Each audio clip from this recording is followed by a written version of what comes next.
Morning ನಮ್ಮ apartment ಮುಂದೆ ಇದ್ಯಾಕೆ ಆಂಬುಲೆನ್ಸ್ ಬಂದೈತಿ ಅಂತ ವಿಚಾರ ಮಾಡತ್ತಿದ್ನಿ. ಅದಕ್ಕೆ ಹೊರಗೆ ಬಂದು ನೋಡಿದ್ನಿ, ನಾವುನದ ಆಂಬುಲೆನ್ಸ್ ಇರಲಿಲ್ಲ, ಕಸ ತುಂಬು ಗಾಡಿ ಇತ್ತು. ಬೆಳಿಗ್ಗೆ 7 ಗಂಟೆಗೆ ಬಂದಾನ ಕಸ ತುಂಬವ. ಕಸ ಯಾರಿಗೂ ಗೊತ್ತಿಲ್ಲದ ತುಡುಗು ಮಾಡಿದಂಗೆ ಮಾಡಕತ್ತಾನ. ಫುಲ್ಲು ಸೈಲೆಂಟಾಗಿ ಎಬ್ಬಿಸೋದು, ಗಾಡ್ಯಾಗ ಹಾಕೋದು ಮಾಡತ್ತಾನ. ಆ ಬರ್ಪ್ ಒಂದು ಬಿದ್ದಿತ್ತನ ಭಾಳ ಕಷ್ಟಪಡತ್ತಿದ್ದ, ಸೌಂಡ್ ಮಾಡಬಾರ್ದು ತಿಳಿಯಂದ.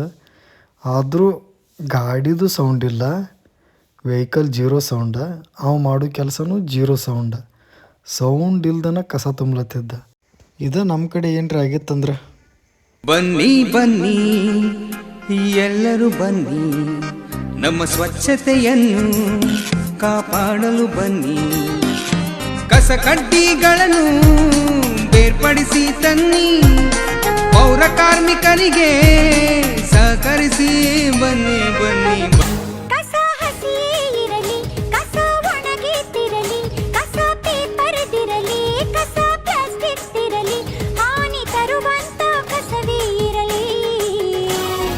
ಬೇರೆ ಮಾಡಿ ಎಲ್ಲ ಬೇರೆ ಮಾಡಿ, ಬೇರೆ ಮಾಡಿ ಎಲ್ಲ ಬೇರೆ ಮಾಡಿ. ಇದ ನೋಡ್ರಿ ನಾವು ಕಲಿಬೇಕಾಗಿರೋದು.